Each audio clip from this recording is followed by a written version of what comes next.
Quick nose pick. Yeah. Don't edit that out. Start the podcast with that. You're listening to the Game Tenants Podcast.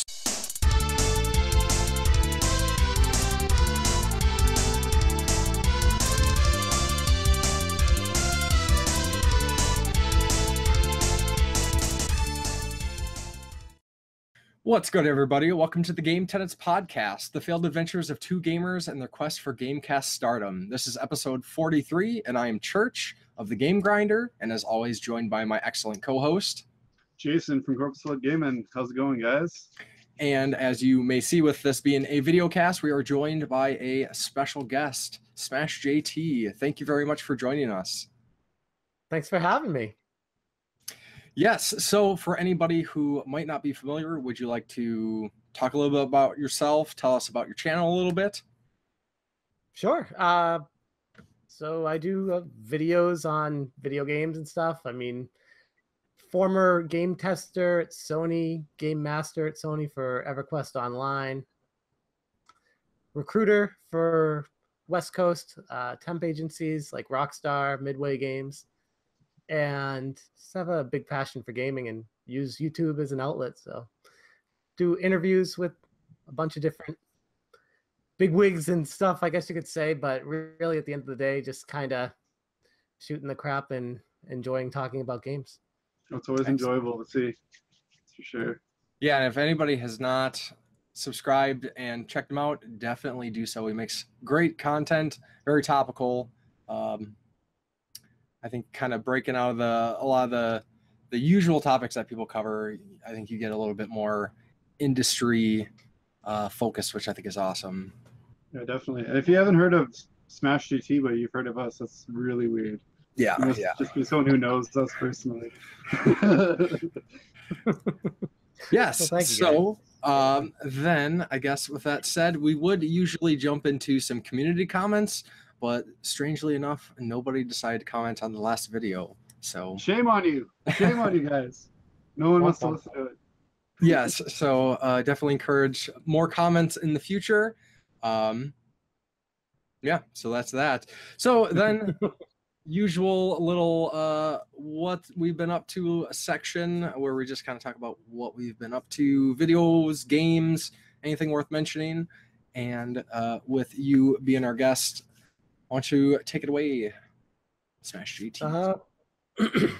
Well, for me, I've just been kind of had a little bit more free time than normal, so I've really been heavily focused on the YouTube channel as of late, and there's been no shortage of news to be covering, so find myself filled with just scrambling from video to video, trying to give my impressions on the latest news and my take on it, which not always the most popular, but I don't really care. Right, yeah. Totally the approach to take. An opinion is opinion because you have it, so that's yeah, tell that to the commenters. Yeah. At least you don't shut comments off and defeat the purpose of that, because it's kind of weird when someone's got an opinion and then they just shut off the comments and just don't let anyone have their say, kind of thing. It's like there's nothing more infuriating than that to me, but I actually really enjoy when someone has a different angle. I mean, my whole life I've always been like that. I always like to hear, not just video games, but anything. Just I like to hear a different perspective on where someone's coming from, especially if they're passionate about it. Not that it means that they're right, but I like to hear how they get to form that opinion. And it makes for a really good discussion and figuring out, how to progress and move forward. Whose opinion is what. Yeah, and it also might help you see it in a different light, maybe give something another chance in some instances, but I can tell you, I totally am the same way about that kind of stuff. In that vein, exactly, something just happened to my channel to that point where I made a video criticizing the CD, which is kind of videos, which I'm sure you guys are familiar with. Yeah. And someone made a really but valid comment that stated something along the lines of, I'm going to get the quote wrong, so I'm just going to say along the lines of, I find it ironic that you're criticizing these guys for ripping off an old system when your logo is clearly ripping off Smash TV. And I'm like, you know, he said it a lot more rude than that, but that was the main point of his comment. Maybe a couple more F-bombs. Yeah, a lot more F-bombs. But I'm like, you know what? He's right. He's absolutely right. And I'm like, damn, I gotta change my logo because I can't be criticizing a company for something that literally I'm doing myself. Kinda. So that's why I went to work on changing my logo. Oh, I thought the logo was great. You know, some might say a tribute, some might say ripping off. It's maybe it's semantics. You know, that's initially the reason why the channel is called SmashJT is because the first game I tested was a game called Cash Guns Chaos. It's a straight ripoff of Smash TV. So I was like, talking about it in one of your videos. Yeah. So I wanted to incorporate that in my channel. Like, you know, that's kind of part of who I am, is the first game I tested, and change the initials to my initials and make it a tribute to the first game I tested, which kind of ripped off an old game. So I'll be ripping off the logo of an old game. but I don't know. I thought it was cool. I like the new logo too. Yeah, but yeah, new logo was great. There was nothing wrong with the other one. That one person can screw themselves. Who cares? Yeah. But it goes to the point of, like, I mean, I could talk on this for hours, but just to end this right now, is it goes to the point of, I said it on Twitter a couple days ago, the podcast with Pat the NES Punk and Peanut Butter Gamer. If you haven't listened to that one, he asked Peanut Butter Gamer what he does, how he handles criticism when he has like 6 million subscribers. And he's like, I don't let criticism bother me. I just ignore it unless it's valid criticism. And then I do something about it. It's exactly what I want to do going forward as well. There you go. Better than like some people who just turn into crybabies about it. Yeah, exactly. I don't want to be like that. Like I said, turning off the comments, going, no, I'm right. Wrong. Turn off the likes and dislikes. Yeah, it's just kind of funny that discussion coming from Pat, where there's been some instances in the past of people being blocked for having basic disagreements with them and whatnot, but you know, this is what it is. Have you, so besides some mediocre dungeon crawlers, what have you been playing lately? Oh, I literally could talk about this for 3 days. Chapter 1. What's that? The chapter 1. Chapter 1, yeah. This is, for some reason, this is the time of year where everyone and their mother is releasing a video game. And I'm getting at least 1, but typically 2 emails a day with a game code from a game company that I emailed like 8 months ago saying, hey, I'm interested in this game. I'd love to hear more about it. And they said they'd put me on the list. Literally, they're all coming to fruition right now. So, like, in the span of tomorrow. Yeah, no, not even that. Here's the code. It's out in 4 hours. Like, what am I going to do with this? I can't get this out in the time that... And then you got these people, which we'll probably get to during this podcast, but you got these people throwing reviews out there as fast as they can just to beat the street date on it. And they're like, don't get the 2 hours. As far... It's on 4 hours, but it's a $2. What's that? Game. It's on 4 hours. Yeah, but exactly. It's a 2 hour game. But back to what I'm. Oh God. Okay. Worms WMD. Excellent. On the Switch, which is awesome. Didn't like it at first. but kept playing it, and it's really, really, really grown on me. If you've played any other Worms games, it's basically the same. But this one does a few things to switch it up. There's like weapon crafting in it and stuff that I don't believe any of the other ones ever had. No, I don't think so. And the levels are different levels, different variations. It moves a little bit slower than I'd like, but I mean, it's a strategy game, so it is what it is. But anyway, playing that, enjoying it. Battle Chef Brigade, which have you guys heard of Battle Chef Brigade? I have not. I've heard of it, but I've not played it. It's a indie game by Trinket Games.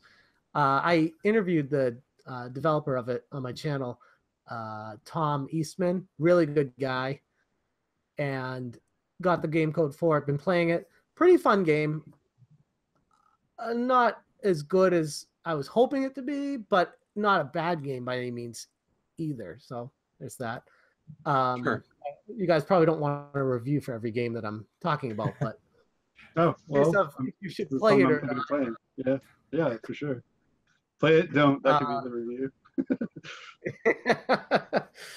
And as Church mentioned, 9 Parchments. Played the hell out of that for a couple days, and that one I really wanted to like that. What else? What else? What's that? That's a shame. It was looking kind of cool.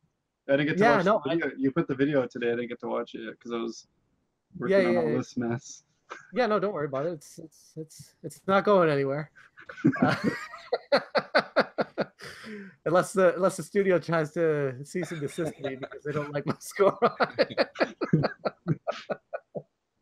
They'll take the code back and make you pay for it. Yeah, exactly. What else? Mario Odyssey. I'm still playing a lot of that. Time I turn it on, my son tries to take it away from me. So I have that problem with that game, which I'm sure Jason can relate to. I have a similar problem with the exact same game. I started playing it with my daughter, and as I mentioned, I work a lot of evenings, so we have not had a lot of opportunities to sit and play it together, but it's become kind of our game. So there goes me chilling on the couch and playing it when they're in bed or anything. It's like, because if I make it any farther without exploring an area, she's gonna be like, where are we now? So I'm glad I'm not alone on that. I mean, I literally beat the game before I played 50% of the game because my son got to the end and couldn't beat Bowser or Cooper or whatever. Oh, it's just like, the only times you have to play with Dad. Help. Yeah, exactly. Like, Dad, help! I can't beat this guy. I'm like, okay, I don't. And this is what I said to him. I don't want to see the ending. I have not played through the entire game. He's like, I don't care. Help. So, that's a shame. So that's that. I've only had that besides with Mario with crappy games like a Monster High game we had for the Wii U. My daughter was right into it, and then if she got lost, I'd have to start playing Monster High. And that was a lot of fun. Like, oh look, it's a boss. Oh cool. That was the easiest boss of all time. At least it's not a broken game, but it's a very boring game. Don't play it. That's my review on it. Don't play it.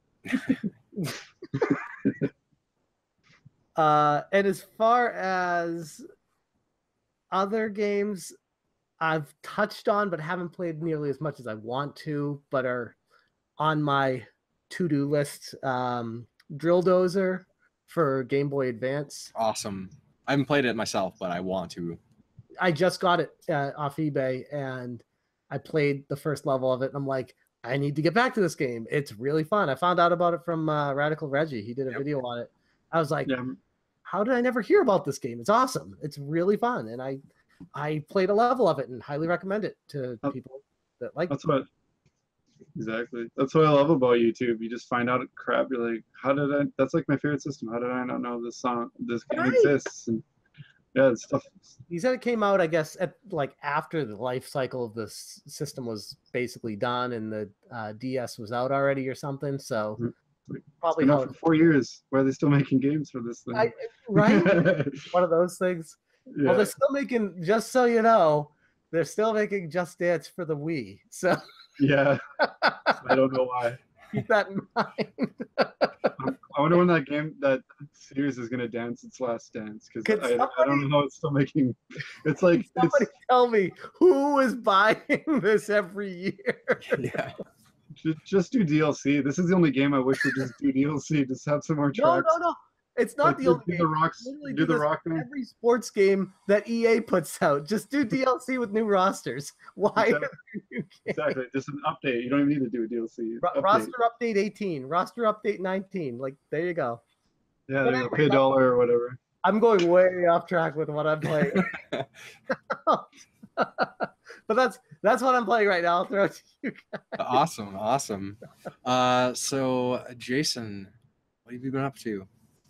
Oh, well, as I mentioned last podcast, I've been working on getting my other collections out. My game room's pretty much there. All the games are out, at least. Most of the stuff's set up. But I have other things I collect or collected that have just been sitting in bins, not just since I moved, for probably like 2 years prior. And I was like, I am getting this stuff out, or I'm just going to start selling it. And I loved it a lot, so I really didn't want to sell it. So a big chunk of it was my Transformers. I have a lot of box Transformers. A lot. I saw pictures. It's impressive. And a lot of like action figures in general, like a lot of Marvel and stuff. Oddly lacking on some things I really like. Like, I'm a big Batman fan, and I really don't have a lot of Batman collectibles. I think it's because when I see a cool Batman collectible, I also see the price tag on it, and I'm like, oh, I don't like Batman that much. I'm not Bruce Wayne. I can't afford that. So I've got some pretty cool Batman stuff, but not nearly as much as literally every other hero I like from Marvel. Like, Marvel definitely dominated my action figure collecting phase. Besides getting that out, that literally goes up to last night. But I've been also playing a little bit here and there. I've been cover your ears, Jeff, but I've been playing Battlefront 2 when I can. Not hating it so far, but not deep enough in it to be like, oh, everything's wrong about it. No. I'm not going to defend it in any way. I'm glad that they were forced to backpedal on the microtransactions and crap, because that's stuff I just simply wouldn't buy into anyway. And like I said on the last podcast, if I feel shorted in any way on the experience that I paid for, I will definitely be letting you guys know. But as far as I've played it so far, it's a pretty tight game. I haven't experienced a lot of glitching or anything. I played a little bit of the campaign, a bit of the online. I really suck at the flying in this game, a lot more than the other one. Like, the other one, I loved playing the fighter squadron stuff. I'm pretty trash at it in this game. The space battles, I was just crashing a lot. But I think I crashed more than I got killed, and I was like, I'm not that bad of a pilot in any game I've played. Also, I don't think it has like the lock-on as much as the other one, so it's more like skill-based and shit like that for like the, shoot ahead of them and stuff like that, which is good, because I found it like once you had someone in your sights, they were pretty much dead unless they pushed one of their like special moves to like jet out of the way or like backflip 6 times to get away from you. So it's anyway, it was fun anyway, but yeah, I don't have an opinion on it either way. Like, so far I'm liking it. I liked the first one though. Like, it just felt short a few things. So besides that, I've been playing a minuscule amount of Mario Odyssey, and I've actually been getting a lot more games for the Switch since I got Odyssey, which is good. Like, I already had Breath of the Wild for the Wii U. I ended up picking it up for the Switch from my neighbor, of all people, someone who just moved in across the street and somehow already knew I liked games. I don't have any game stuff on the outside of my house, so that's actually a surprise to me. I'm like, someone probably just like, watch out for that guy. He really likes video games. And he's like, I like video games. Anyway, he sold me Zelda really cheap, and so I was like, good. I didn't really want to pay full price again for it, even though it's a remarkable game. But I've been actually playing a lot of a game called It'll Do 2. It's really reminiscent of Link to the Past, so I kind of got right into that. I've been playing a little bit of that the last few days. I've barely gotten on my PS4 to make progress in the two games that I was really trying to make progress in with Yakuza 6 and Nier Automata, but still trucking along when I can there. Now that I can get in my room and sit down, that's more of a possibility. Because yeah, I was kind of just pushing everything gaming related into the game room, and then putting all the other stuff away, pushing all the game room stuff out, and then just slowly getting it in here. But then before the podcast, quickly just getting what needed to be in here. Yeah, not really a lot of game playing, which kind of sucks because I was picking up steam on my being able to actually play games now. But yeah, I think it'll resume pretty soon here. I really want to start playing some Injustice 2, get decent at it before the Ninja Turtles come out for it, because I think I'll be playing a lot more of it because of that. Yeah, that's pretty much about all I've been doing. Traveling a lot, getting more games than I should, as always. As I showed you, Church, last week when I went town, I was like, hey, I behaved. I didn't really buy anything. And then I like got home and picked it all up. And I was like, oh man, I'm the worst. I was supposed to be Christmas shopping, and there's like 10 games here. Okay. But I didn't spend a lot, and Christmas shopping is done, so I'm not that awful. So what have you been up to, Church? Well, as you can see, background, this is like the first time that I've done any recording in my new game room. This isn't going to be like my actual spot that I use for videos, but I finally moved my game room. I know I've been talking about that for months, and it's not finished, but it's coming together, so that is awesome. That's about 2 weeks. 2 weeks. Yeah, 2 weeks since I started working on it. Yeah, that's really good. That's awesome. I also finally uploaded a pickup video that, as SmashJT mentioned, that was about 4 hours long. It's only actually like I think 35, but yeah, it's a little long, but you know, got that up. It's entertaining. It's not bad. I didn't mean it was bad. It was no. very I know. entertaining. Well, your comment said longest experience of my life. So what? I'm scared. But then game-wise, of course, I'm still playing Friday the 13th, a little bit here and there. Not as much as I had been, mostly because the other game I'm playing. But I will mention a couple days after, I think it might have been the day after or 2 days after the last podcast was uploaded, I finally got my physical Kickstarter version of Friday the 13th, only 5 months after the game was released and 3 months after or 2 months after it was made available to the public. So yeah, that's cool. Hey, at least I didn't get my physical copy before you got yours.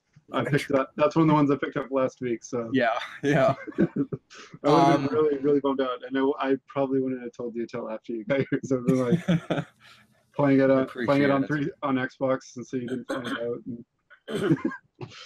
But I'd mentioned last time that I started playing Hollow Knight, which is currently on Steam. It's slated to be released on the Switch early next year sometime. But I want to play that, by the way.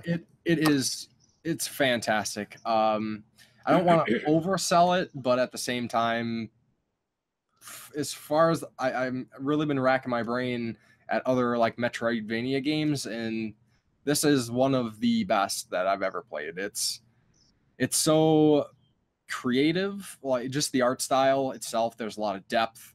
The story isn't like in your face. There's the basic story. There's, you know, NPCs and stuff you'll come across, but it's very light. But at the same time, it's the story of the place is what you see as you explore and come across like some artifacts that will just almost give like poetic mentions of like some of the areas and the events that happened. And the game area is huge. It's I still haven't played like Axiom Verge. There's a couple other big ones I haven't played yet, but I'm totally impressed by the scale of this game. At this point, I'm pretty close to the end. I think I have maybe a few hours to go at tops, and I'm currently sitting at about 30 hours in a Metroidvania. That is quite a... I really wish you played Axiom Verge, because I was going to ask which one you like better. I like Axiom Verge a lot. So yeah, I hear it's fantastic. Yeah, I really want to try it, and I almost picked it up, but it was pretty much full price when I saw it, and I was like, I'm not supposed to be buying games right now anyway, so I'll hold off. But I will pick it up probably Boxing Day. I'll order it. Sure. But there's a lot of kind of the staples you can expect in a Metroidvania. Sometimes you have to revisit areas multiple times. Different paths will open up after you get different abilities. Just lots of really, really cool things. Like, I don't really want to spoil anything, but one thing that, just like what they do with some of the areas, it's the little things that really stand out to me. Like, for instance, there's this one area as you're going through, there's kind of like this light breeze blowing through the area, and eventually you'll get like a power up, and once you get the power up, like, the wind is completely dead. And there's a lot of little things like that here and there that really surprised me, that you typically don't see a lot of major environmental changes in games, and I always think that's really neat when they do that, because it kind of mixes things up a little bit. Oh yeah, yeah, like when something's different when you go back to an area, so you're not like, oh, this old place again. Yeah. Well, I think part of the problem with this goes to a larger issue that has literally nothing to do with what you're talking about right now. Is, but it just reminded me of something I wanted to talk about. Games today, they're rushing them out because there's so much competition that you don't see that kind of care and style put into environments. Yeah. Back in the day, because there wasn't that much competition, people poured their heart and souls into it back in the day. So it just reminds me of, like, that's refreshing to hear that. Yeah, the publisher pressure is like what ruins a lot of games. Yes. Like, it's not the people making it don't care. They're just like, I had literally 3 days to make this level, and sorry. What do you call it? ET on Atari syndrome? Yeah, for sure. And one last little mention of Hollow Knight is a thing that I appreciate is a really well balanced in scaling difficulty.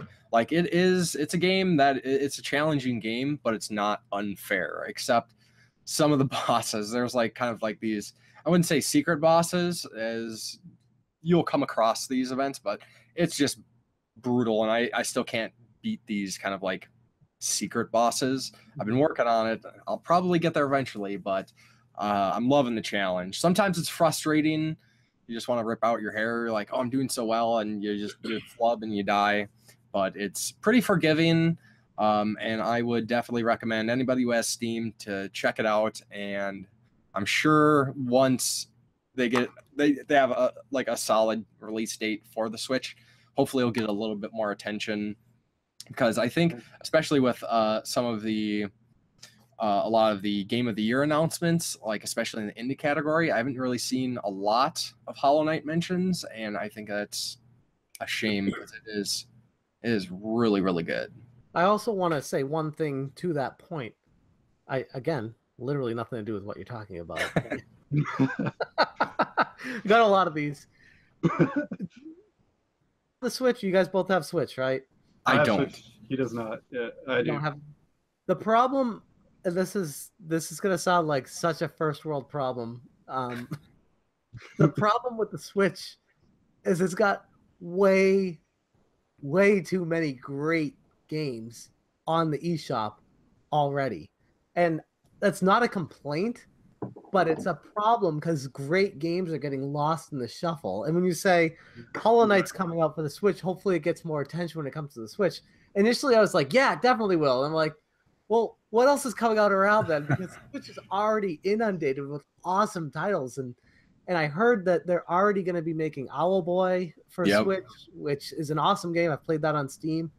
and that's going to get a lot of attention, and other games are going to be coming out for it. And I wonder, I mean, you could do a whole podcast on just talking about that, but I wonder how much that's impacting the people enjoying games on the Switch if they don't even know what exists, and the search functionality on the Switch is poor, to be kind about it, to find games on it. Yeah, well, that's what our jobs as YouTubers is for. Yeah, it's a blessing and a curse right now. There's so many great games getting lost in the shuffle. Well, now that I'm going to start making vids again, maybe you can sauce me some codes when you don't have time. Yeah, absolutely. Yeah, so I guess with that said, then we can kind of jump into some news topics. I know we are, as per usual, we're probably running a little bit longer than we should at this point. But on the intro, we're still the intros. Well, that's because I keep interjecting and talking for 20 minutes. Well, That's you're right. on here That's for right. a reason. Yeah. So, first thing we have here is some Mega Man news that Jason was. My boy! I'm super excited. As well as my daughters, they are just pumped that there's a new Mega Man coming out, even though there's no way they could possibly play any of the Mega Mans besides like Mega Man Adventure or not Mega Man Adventure, the 64 game, or Legend. Yeah, it's something. Yeah. That's about the only one they might be able to play without throwing the controller and getting mad. But yeah, they love Mega Man because they found out about Mega Man through the cartoon series, and they've loved Mega Man ever since then. As you might remember, Araya and I were Proto Man and Mega Man last year for Halloween. So yeah, she's got a lot of love for Mega Man, which is cool. So anything related to Mega Man, she's excited when it comes out. At least excited for Dad, because Dad's gonna play it while she watches. But yeah, that conference that no one was really paying attention to because they weren't expecting anything out of Mega Man's 30th anniversary besides maybe a mention. Instead, they got the Mega Man 11 announcement, and the fact that they kind of were cloudy on this subject, but apparently all the X games are going to be coming to the newer consoles. Not sure if that's in a single collection, which would be awesome, but knowing how they did the Legacy collection, would probably be too. But either way, that's a cool way to have everything in one spot. I like the collection discs a lot, you know, like the PS2 one and all that. But this will give you the chance to have all the X games together. So I'm excited for that. And also they mentioned that they're bringing the Legacy collections to the Switch, which is, I don't know, it feels like they're a homecoming almost for Nintendo to finally be getting Mega Man games again, when that's where they all started. It just feels right. Yeah. It's like if a new Final Fantasy game comes out on a Nintendo, or, you know, just a lot of so many series owe their like beginnings to Nintendo. Castlevania, like a lot of our favorite series, you know, just feel like they belong on Nintendo. And when Nintendo doesn't get a game, you're like, what are you doing? Just like Secret of Mana not coming out for the Switch is like I said, I was like, you think that'd be like the first people they'd ask. But man, I'm excited for Mega Man anyway. Yeah. How you guys feeling about it? Well, I wanted to ask you what you felt about the graphics when you first saw it. What was your impression, your first thought? Everyone seems to be thinking, oh, it's like Mighty Number 9. I've been seeing a lot of that comparison. That's exactly what I looks thought. better. So everyone's thinking, I'm like, well, it's a little bit of a graphical update. I mean, I'm hoping there's a switch between kind of like the, you know, a lot of the HD games have, like, where you could switch to the old graphics, like the Halo games and stuff like that, where you could switch back and forth between like current graphics and old.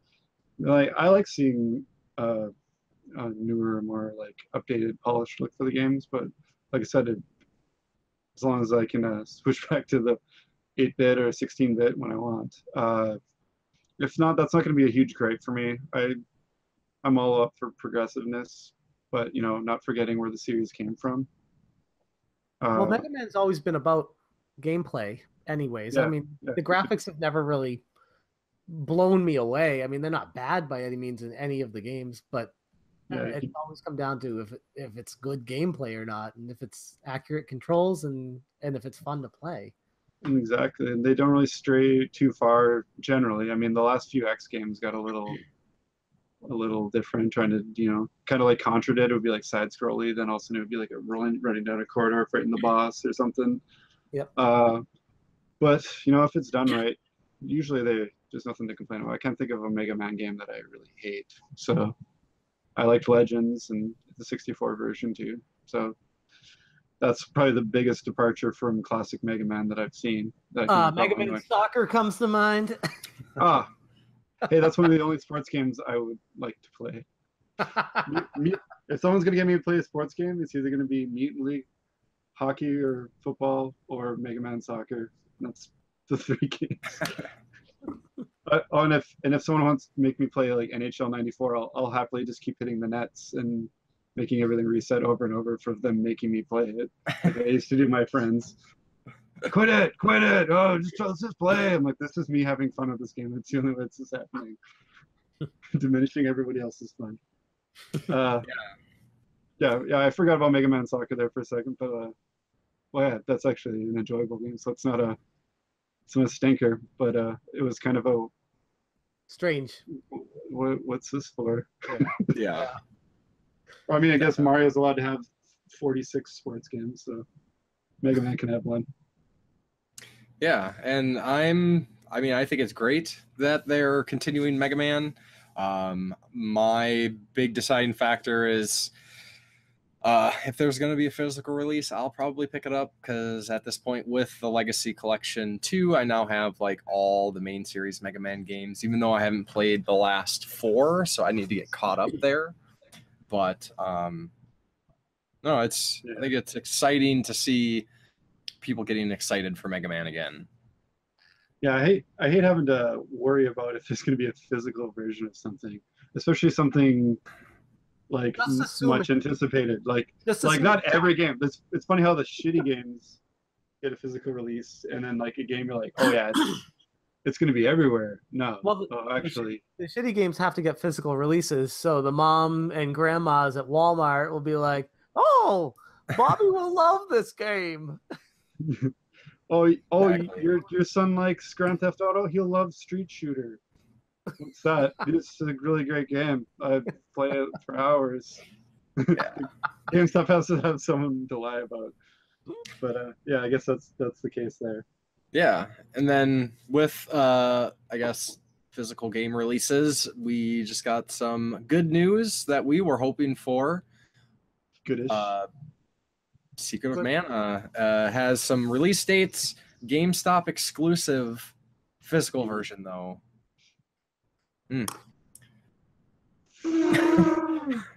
I got so much to say. I don't know where to start.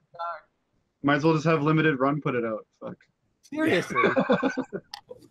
Well, I guess one of my questions is there going to be a point when GameStop shuts off the ability to pre-order if they hit like a certain number? Are they going to stock the game? Is it limited? This right here, what you're asking, is exactly why I'm really pissed off about it. Yeah. Should not exist. Like this is not something people should be concerned about when buying a game.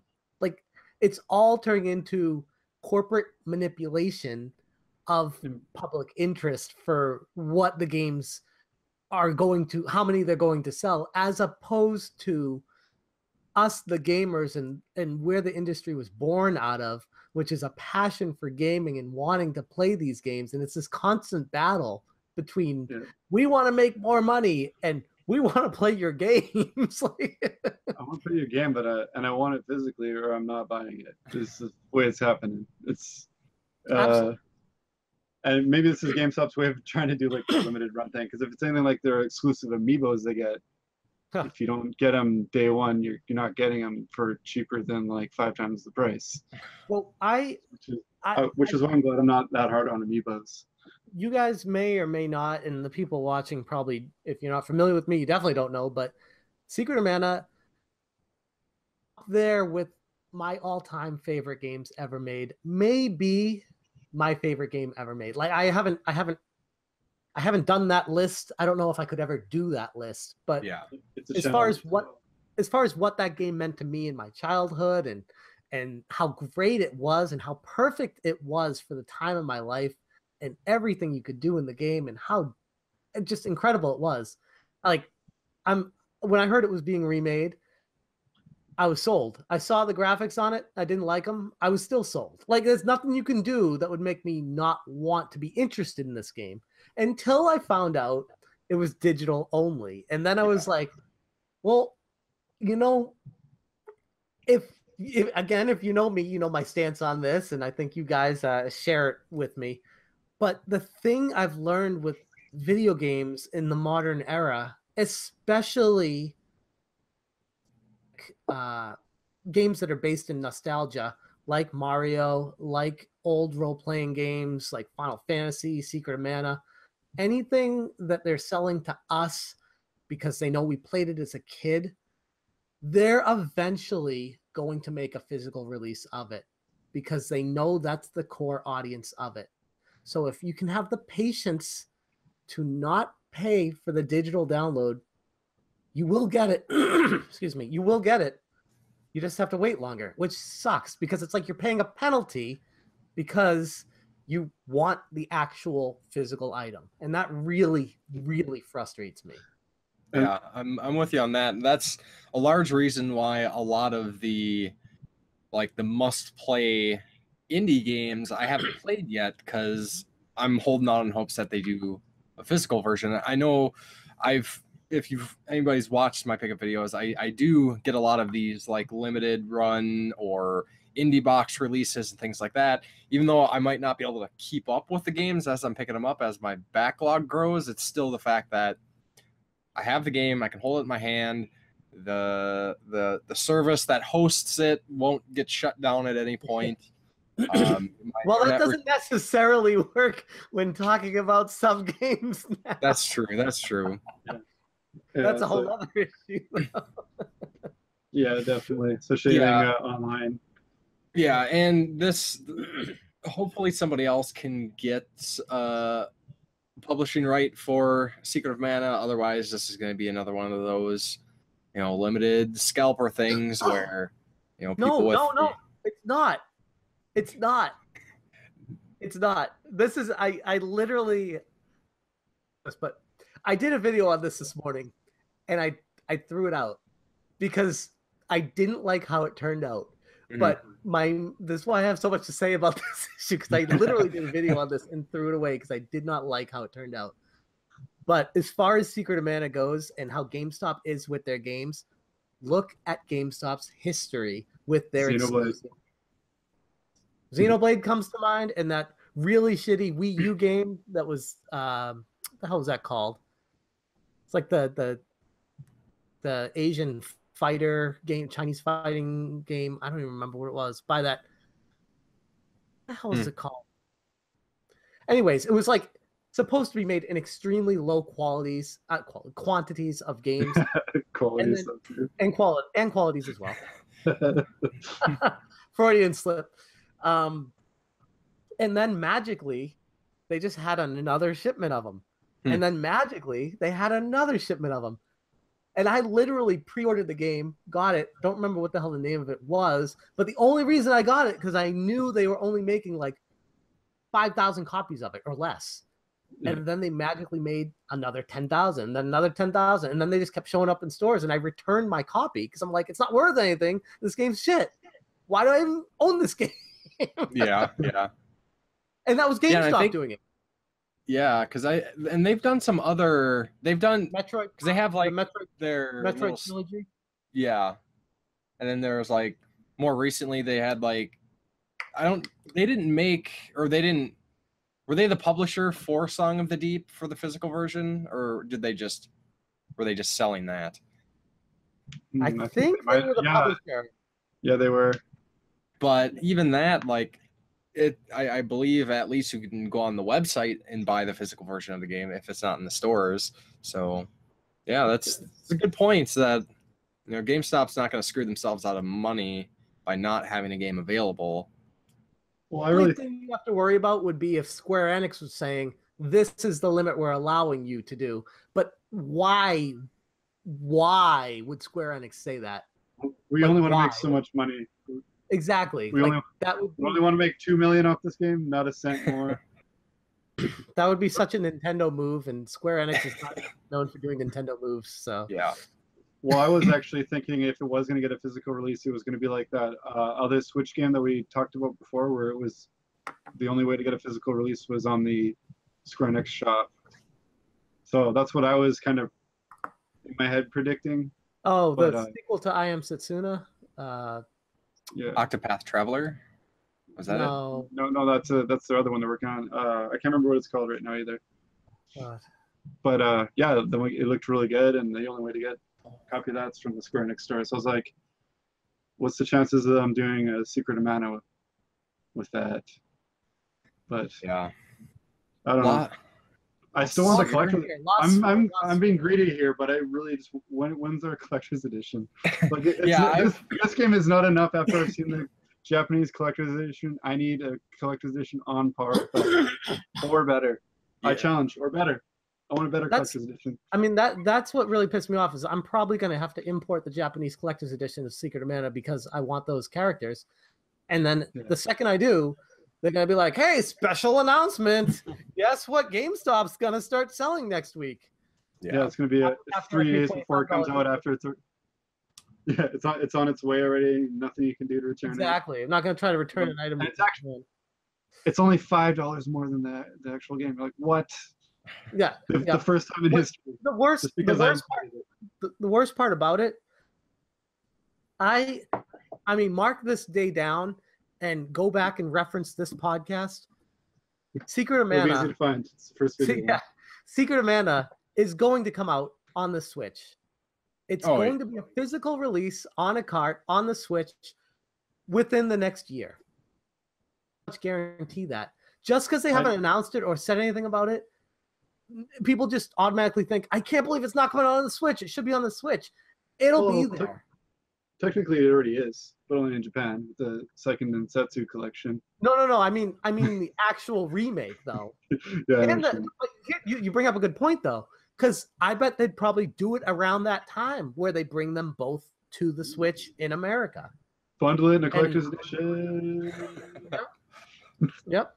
Yeah, and it's gonna be it'll be a Nintendo Switch exclusive collector's edition after I already bought 6 other versions of it on other systems. Because I'll buy it again. I'll buy it on every system. You've bought it on other systems, and you're like, oh crap, I gotta buy it on this system now. God. Yeah. It's just like Chrono Trigger. I'm gonna buy it again if it comes out on another system. I'm gonna. Yeah. Which is exactly why you want to get a physical copy, so that you can sell it back on the other system and get it on the one you actually want. Absolutely. This is where I have a problem. I won't. I'll just buy it again. Well, that's a good point. I'll do the same thing. I say that I'll sell it, but I never do. I got walls for games where I played a game and been like, this sucks, but it doesn't go anywhere. I've only ever traded away one game ever. I've never sold a game back to GameStop. Like, I've traded doubles and stuff like that, but there's only one game I ever got rid of. And that was SmackDown 3 for the PS2 because I was a big SmackDown fan. Still like the games to a certain point, but that game took up half of your memory card, and it was the slowest loading game I played up to that point. And I've been playing disc games for a while, so that's really saying something. Yeah. I'm just glad that there will be at least a physical version of some sort, even if it's through GameStop. That's awesome because much like you, I absolutely love Secret of Mana. I got it back here on the shelf somewhere. So yeah, I'm stoked. We're all stoked. So that's great. But I think we could probably move on to another topic here that he brought, and we all agreed that sounded like it could be a pretty good discussion. So you want to take it away? Sure. I want to talk about review scores and what you guys think. I know this is a topic that comes up every probably 3 to 5 years in the major publications and stuff. They always talk about we're rehauling our review scores and how we do it and incorporating this and incorporating that. Yeah. And I find it very interesting how review scores are quantified, because now that I'm doing this YouTube thing full time and reviewing a lot of games, I'm seeing the challenges that the major publications have with giving a fair score on a game, because you can't really score a game. You can really only score it for what you feel like the game deserves for yourself. But it doesn't mean that it's not a good game or it is a good game just because you feel that way about it. Exactly. Yeah. No, I totally agree with you there. And it's almost like you have to find the reviewer that fits your style and stick with that person. No, I totally agree with that. Oh, I hate football games and he hates football games, so we're on par with each other. Yeah, no, But, I like, think that's a really good point. Some of the things I wanted to throw to you guys to get your thoughts on are, when it comes to review scores, how long, and it varies by game obviously, but how long should someone take to play it to give an accurate representation of what the game provides? And the other stipulation, how do you review an online mode if there's no player base? And I'm not saying like, oh, you got the game early before it's out. I'm saying it's an indie game without much of a following, like we'll say Night Squad, which I'm going to guess neither one of you have ever played, correct? Mm-hmm. No. Never even heard of, right? Nope. If you play Night Squad, you got 2 or 3 people at your house, 4 people at your house, the more the merrier, up to 8. It is literally the most fun you could possibly have that night. And nobody even knows what that game is. And there's an online mode to it. It's basically a 2D battle arena game where you have a character and you move around and it's one-hit kills and you swing your sword and they swing the sword. It's very basic. Slappers on. What's that? Run through Goldeneye. Slappers on. We just cried. Yeah. But it's 2D top down, and it's the little sprites, and you pick up power-ups and stuff. And you do all this little stuff. And it's super fun. And the more people you have in it, the more fun it is. The problem with that game was the online multiplayer, there was never a big presence for it. And it really made the game suffer, because if you're a person that, I mean, how many of us, let's be real, how many of us have 7 people come over their house to play a video game? Like, honestly, Right. how often is that going to happen? I'm working on making there be 7 people in my house so I can play video games.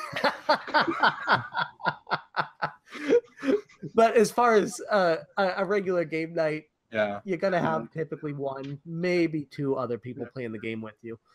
And I feel like the online, for a lot of games now, which is a benefit, it's great. We live in a time where you're able to have it.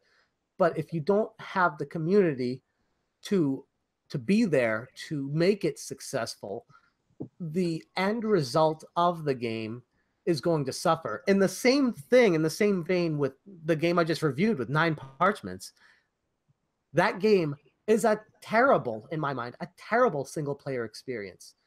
It should have been a multiplayer-only game.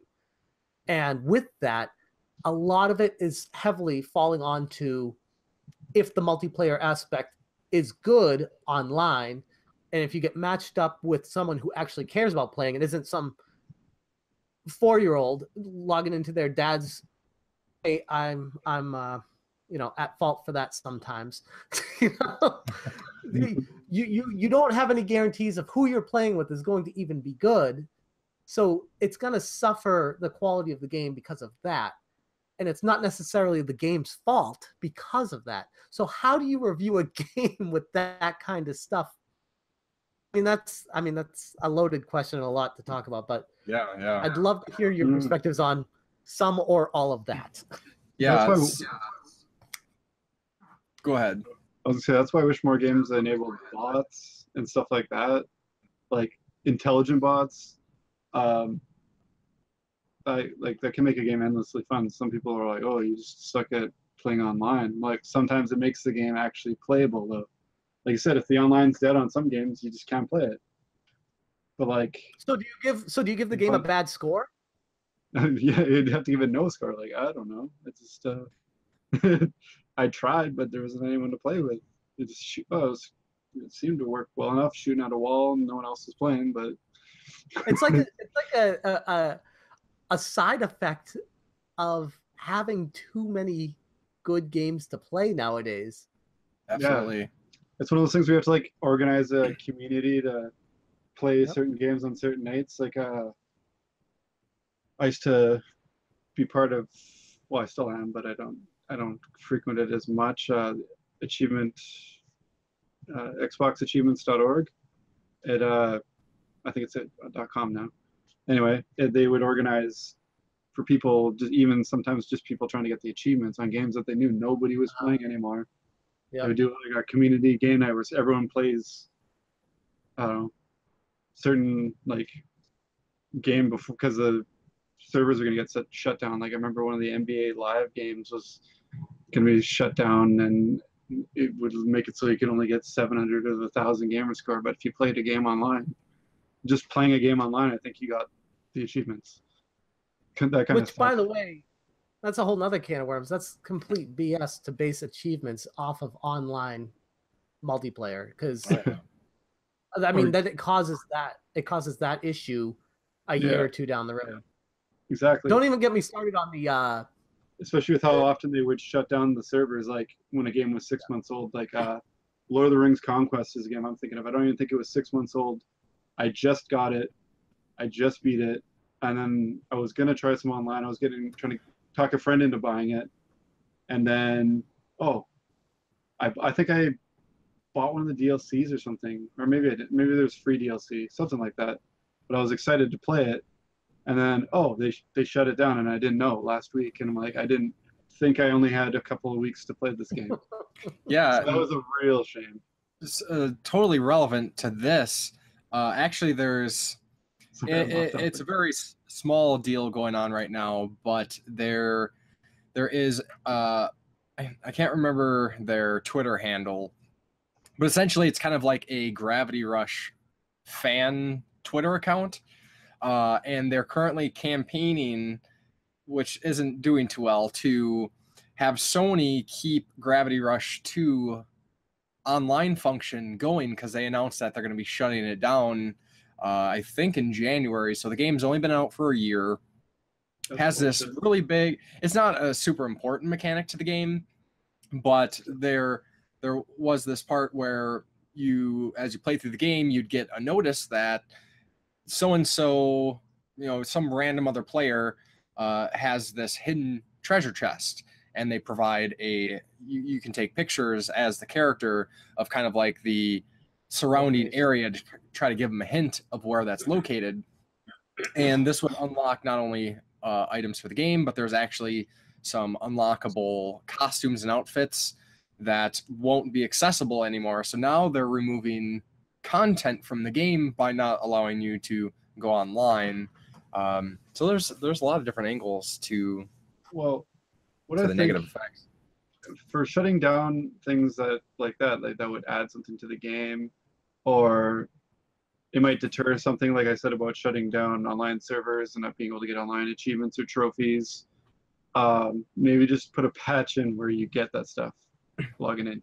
Yeah. You log in, you get your achievements for the online, so you're not like, I'm not going to play that game because I like to 1,000 all the games, or get a platinum on all the games I play, and then they'll be like, I'm not touching that game because I can only get 3/4 of the something like that. I mean, some people like that will base their entire likelihood of playing a game as the achievements on that take like 1,000 hours. I'm not doing that. Some people will play like the other end of the spectrum. People play absolute crap games just because you can get all the achievements in 5 minutes. But I mean, I had to really research that when doing my world record, so I had to know what kind of crappy games I could get quick achievements on. But that's another whole topic we won't get into. That's something like that poker game, the World Poker Tournament on Xbox, that I loved, and they had like 4 different achievements that you had to participate in like the spring 2013 poker challenge to get the achievement. And it's like, oh yeah, once that time frame is gone, you can't get that achievement. yeah. There was What the hell? Like, what? Yeah, They did. yeah.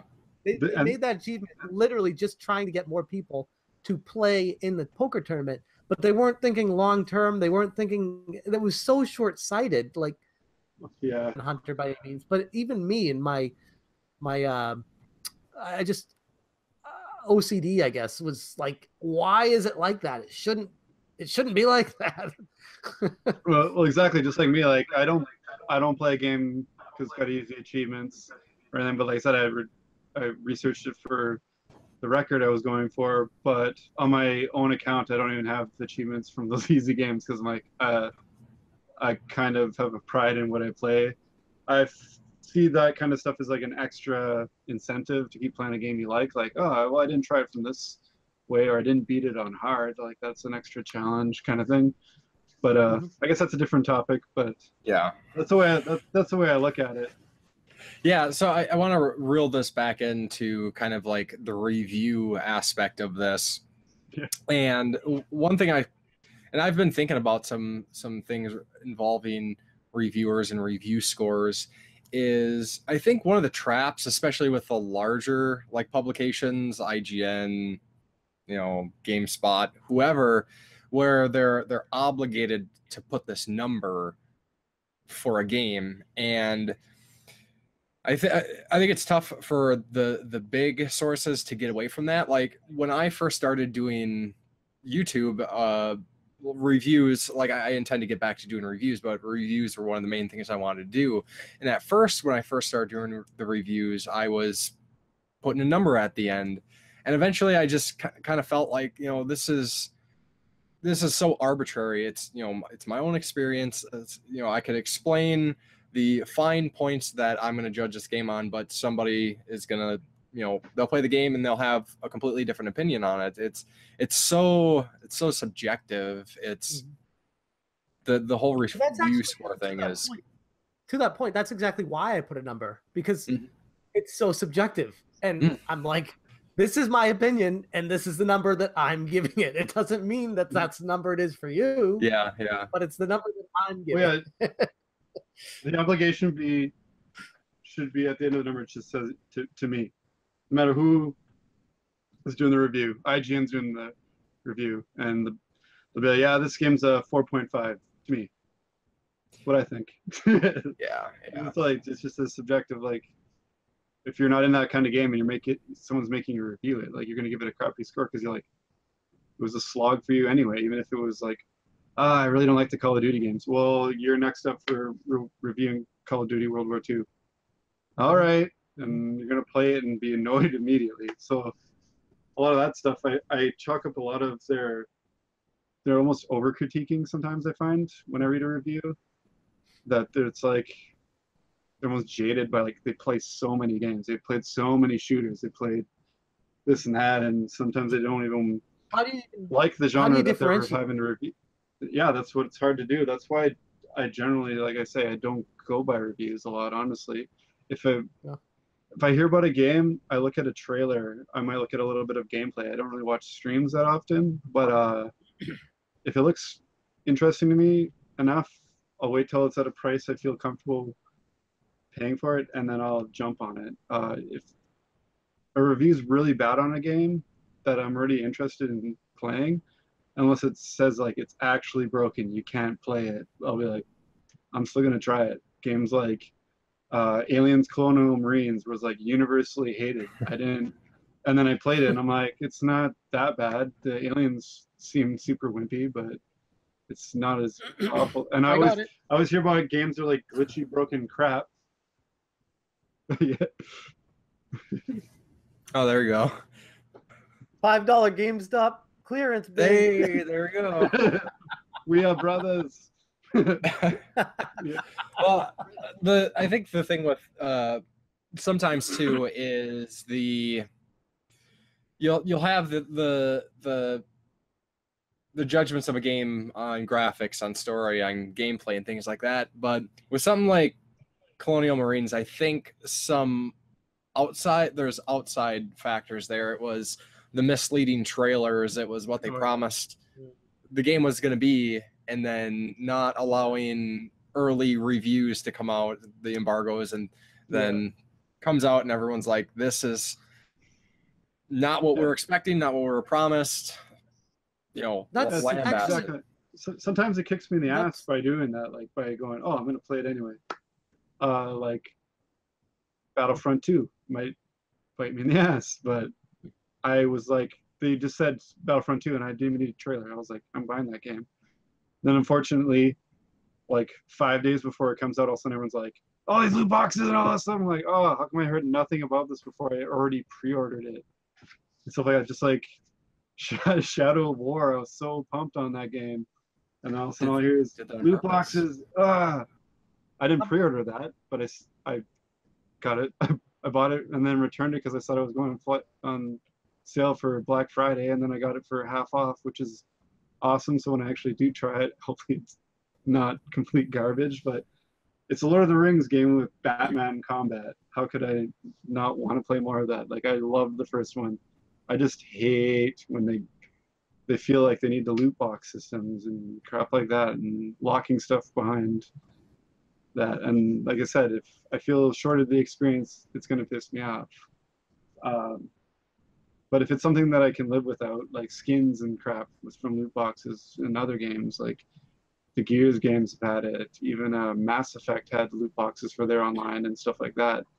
I enjoyed the game without that stuff. So that's what I mean. If it affects my enjoyment of the game, then yeah, I hate them. Like, they can put them in there all they want, really. I don't care, because I'm not going to buy any of them. Well, I feel like Go ahead. No, that's pretty much what I was going to say, is like, that's just how I feel about them. Like, yeah, they're stupid, but they're not getting any money out of me by putting them in there, so they can do it all they want. But if they're locking progression or making the grind time like they were doing for Battlefront 2, yeah, I'm going to hate it. And then I'm going to not buy games from them or be very wary before buying a game from them. So they're only shooting themselves in the foot. Like, you basically got a chance for me, and if you're going to keep doing that crap, I'm going to stop buying your games. As far as this is going to go off the rails as far as reviews go. We'll come back. We'll reel it back, Church, I promise. I'm going off the rails right now. Me too. Because I want to continue this and say DLC, on the surface, the idea of it is so glorious.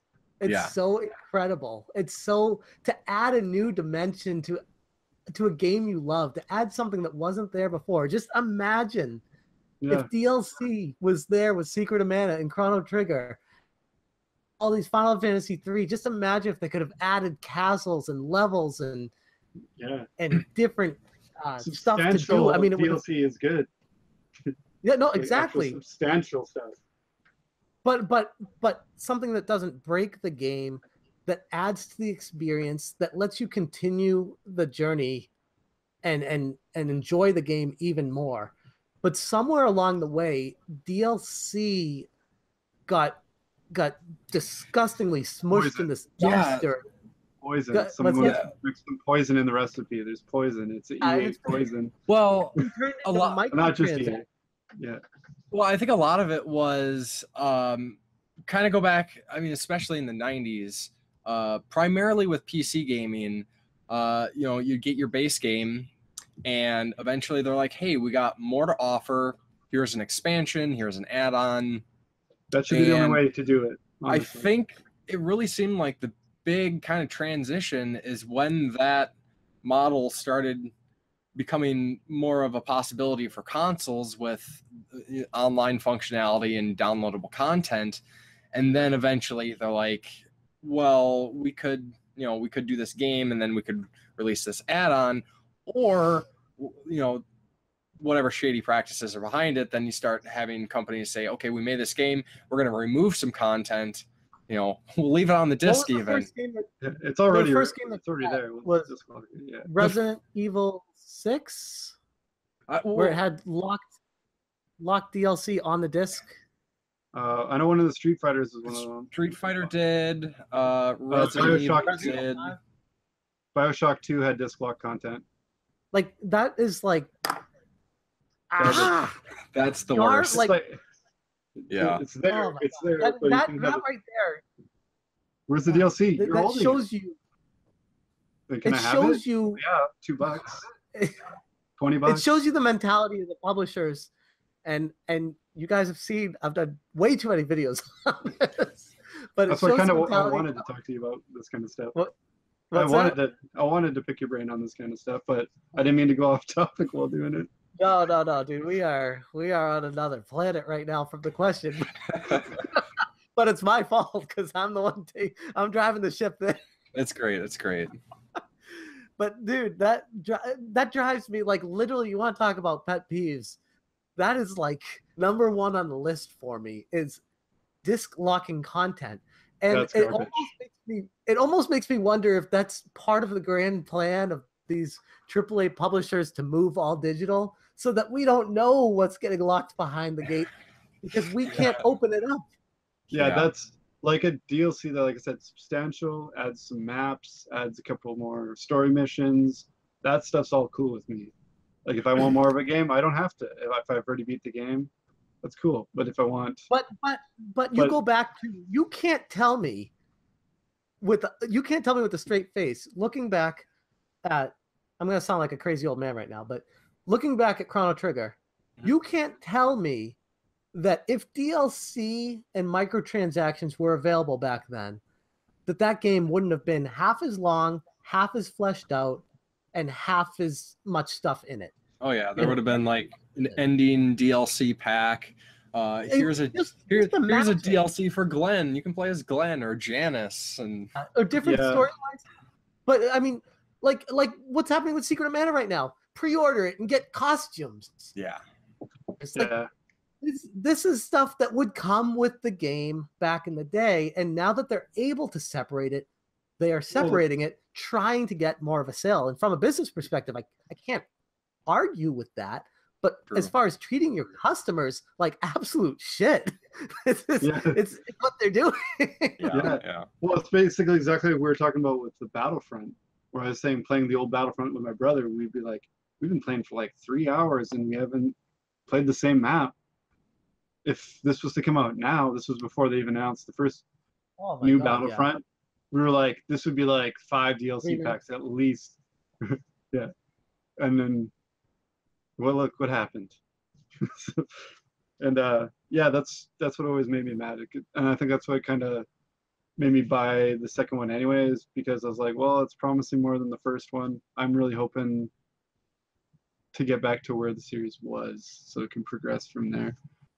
But from a then the corporate scumminess. perspective, from a corporate perspective, I could imagine a conversation in a boardroom going something along the lines of, I want you to put out as little as possible, but still make it feel like a complete game so that we can use these DLCs, these season passes, these extra level packs, and all this other stuff. Like that is, they are literally trying to do as little as possible right now. Yeah, it's acceptable to ship a game with 4 maps now. When before you're like, if you turn on a game 5 years ago even and it only had 4 maps, you're playing that game for a few days and getting bored of it.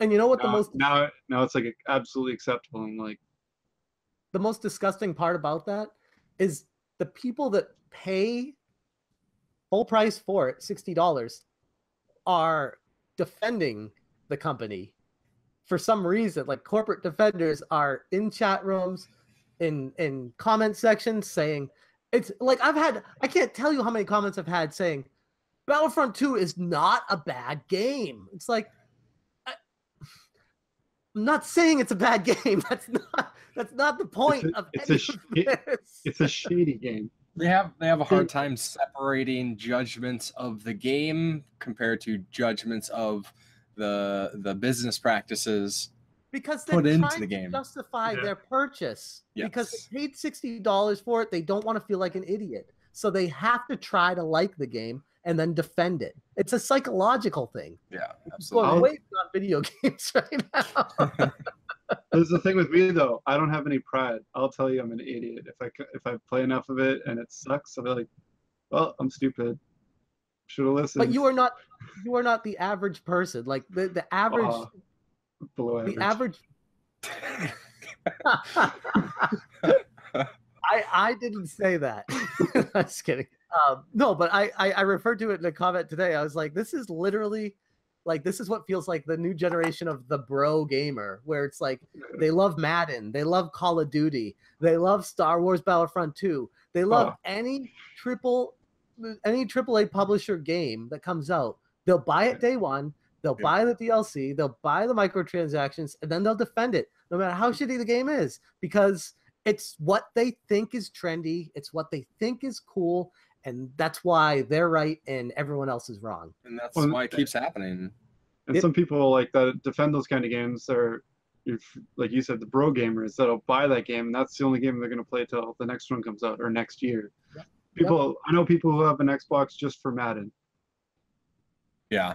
They just play Madden till the next Madden comes out, then they buy another Madden or the next NHL game or the next Call of Duty, and that's like all they play is they'll switch back and forth between maybe 2 games all year. Are you guys familiar with Bill Benton? Do you know Bill Benton on YouTube? Is that the name of the channel? Yeah. Maybe. Good dude, small channel, good dude. He had a video the other day saying he used to work at like a lawn equipment store or something. I don't remember exactly what it was.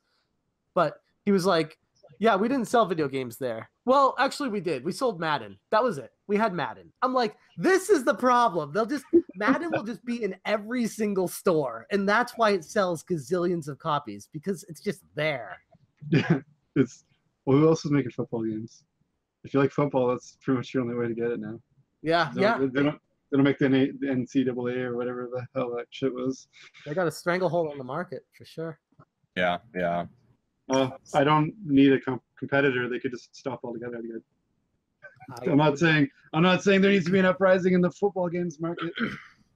Yes. I think I mentioned 3 times that I don't like football games. I can say it here because he's probably not going to watch this, but I got a gift last year. It was Madden, and I'm like, I don't play Madden. Like I have Madden 01. If I'm gonna play Madden, I'll just throw that in. Like, why do I need a new Madden? It's the same exact game. Updated roster, $60. Whoever did that, that's actually pretty mean. Whoever did that must not think you matter. No, the worst part is it was full price. They paid $60 for it. I'm like, some of you got a gift receipt. Yeah. It's still sealed. I haven't opened it. I don't know what to do with it. You know, if you brought it back to Walmart and said that you got it and you already had it, they'll probably exchange it for a good game. Probably, you're right. I do that very often. I mean, no. But then I worry he'll come over and visit me and he'll be like, "Hey, let's play Madden," and I'll be like, "Let's tackle some dudes, bruh." Yeah. Without trying, I'm pretty sure I have every Madden from the first Madden up until like 12. Not buying any Madden games. They just end up being in bundles I get of PS3 or Xbox games or Sega. They're like a virus. They just infest your house. They just find a way in. And I'm like, ugh. And I'm like, I want to snub games, but I'm like, I don't know. I'll just add them to the collection. If someone wants them, they'll definitely trade them. But I know I'm not going to sell them for anything. So I'm like, they can go on the shelf with the other GameCube games. Oh, look at that! I've got all the GameCube Maddens. Well, let me reel it back because I want to ask you guys about those reviews. About the reviews, but a specific question about the reviews that I forgot to ask. Okay. Does the price of a game impact your score of a game? That's actually when I'm, like I've said it before, I've been working towards building a computer to be able to like capture footage so I can review games and stuff like that. That's kind of how I would score a game. I wouldn't use a number. I would be like, wait till it's like $20. Buy it full price. If it's something that's interesting, you definitely get it now. or wait till it's on sale a little bit. That's pretty much how my gauge would be. Like buy it now, wait till it's on sale, get it when it's dirt cheap, or freaking don't buy it at all, or get it in a bundle, like Madden games. Like that's pretty much my entire way I would review. I'd be like, I find the number system is kind of flawed in a lot of ways. There's a lot of people, they break it down. It gets a 10 out of 10 for music because it's just beautiful. The gameplay is choppy though, so it gets a 4. So the high scores for like good music and stuff.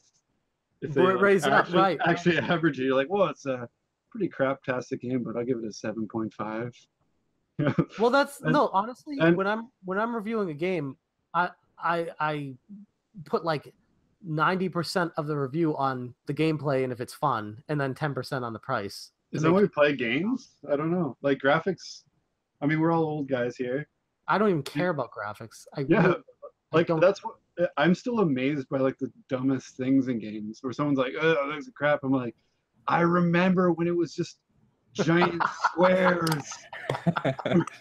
And he went like, I'm still like, that's how I think I'm like not as hard on games, but like I'll give something more of a chance than it deserves a lot of the time. Like even with like superhero movies where everyone's like, it's crap. I'm like, I just enjoy like the experience of, was this movie all right? I know it's not exactly like the comic. I know it's not the greatest thing ever, but was it an enjoyable in itself kind of thing? That's how I kind of look at games. Like, was it enjoyable in itself? I don't know. That's more what it's about. It's not the prettiest game. I would mention it's not the prettiest game. If you're looking for your 60 frames per second and this and that, definitely avoid that. But it's passable, or it's when someone says a game's choppy, garbage and stuff, and glitches and stuff in their reviews, I never seem to run into that stuff. Unless my eyes must be pick up on that because I'm like, I thought that was just me. I'm very glad to hear that's not just me. I'm like, like people are like, oh, there's really bad screen tearing. I'm like, what? Yeah.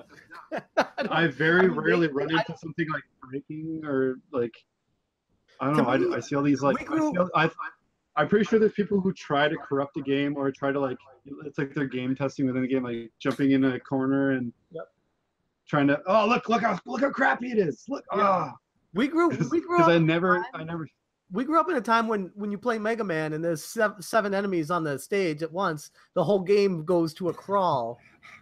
Flash, and then they're all flashing. Yeah. You're like, is that guy gonna hit me? Because he's flashing. Like, is he ghost now? Oh, it's no, he's still.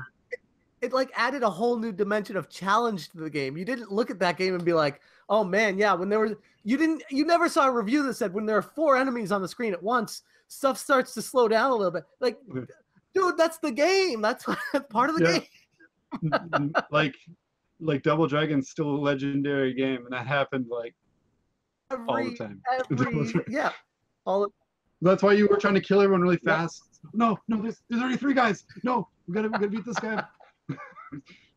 Get him off the screen before someone else shows up and makes it look crappy. Yeah, or the Ninja Turtles, anything like that. I remember Manhattan Project, that happened a lot. But yeah, like that's why I think I take it from, like, some people are almost, I don't want to sound old, but like they're too spoiled by like. Yep. No, I've been saying it for a long time. Jaded gamers are bad for the hobby, or bad for the appreciation. I don't know word that better. There's some people who'll just like not play a game if they can't get a solid 60 frames a second, or which blows my mind. A second or whatever. I don't care about. I don't care about that. I mean, you see my video rants on this stuff. I don't care about 4K. I don't care about 60 frames per second. I don't care about the graphics. I don't care about screen tearing. I don't care about slowdown. I don't care about any of that. I care about, is the game fun to play? That's if it comes to a point where it actually affects the playing of the game, maybe. That's like the only time. Even then, if it's still fun, I don't care. I'm having fun. Yeah, and exactly. I can kind of tie that into going back to your question about games price. Games price reflecting like or how factoring that in with like a review score or something. And for me, it's, you know, if the game is fun, if I can get a few hours of enjoyment out of it, you know, the cost for me, and I know this is a lot different for a lot of people, isn't a huge factor. I mean, I'm the dope that goes out and buys $100 collector's editions and, you know, silly things like that. I'll do it too. And at this point, I can usually call it pretty well. It's very seldom when I pick up a game and I end up not liking it, because I know, you know, I can call it like I see it usually. I'm going to enjoy this game. I pick it up. I end up usually enjoying it. Every once in a while I don't. And it's like, you know, oh, the game wasn't that great. $60, maybe not worth the $60, but I'm not necessarily going to be harsh on a game for that. Sometimes though, like going back to like Order 1886, whatever, like that was a few hours long. People are complaining about it being, you know, a full price game, and that was the big focus. I've heard so many people who have gone back and played that game since it's gotten a lot cheaper, and they're like, oh yeah, this is a great game. I want a sequel, kind of stuff. I haven't played it yet myself, just because I just haven't picked it up. But the price impacts the perception. Yeah. Honestly, that's one of the first games I bought for my PS4. When I got it a little bit later. I got it, like I said, about a year and a half after I got my one.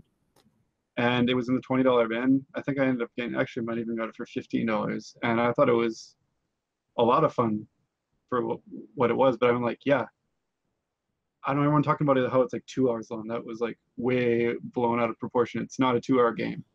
It took me a couple of sessions, like not long sessions or anything, but it wasn't like the shortest game I've ever played. I played way shorter games. And from what I played, it was pretty enjoyable. The story was cool.